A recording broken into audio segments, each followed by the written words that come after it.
Horse power का मतलब क्या होता है। तो आपको ये याद रखना एग्जाम देने जाओ जब, कि हॉर्स पावर का मतलब एक लाइन में याद रखना कि घोड़े की शक्ति।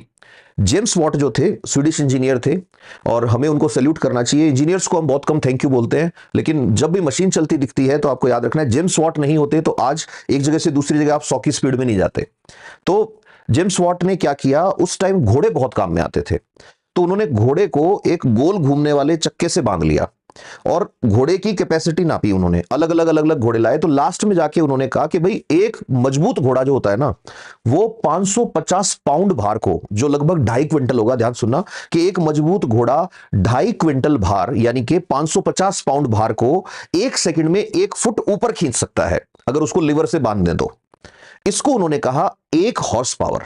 तो 1 हॉर्स पावर का मतलब क्या है, 550 पाउंड भार को 1 सेकंड में 1 फुट की ऊंचाई तक जो उठा ले, वो उन्होंने कहा 1 हॉर्स पावर है। तो 745.7 लिखने की बजाय लिख देते हैं 746 वाट। तो आज किसी भी इंजन को देखते हो कि ये 20 हॉर्स पावर का है, ये 100 हॉर्स पावर का है, तो इसका मतलब वो भार उठाने को लेकर के कि कितना भार उठा सकता था, उस टाइम घोड़े का था। आज क्रैंक शाफ्ट जो है उसका टॉर्क देख के हम देख लेते हैं कि कितने हॉर्स पावर का है।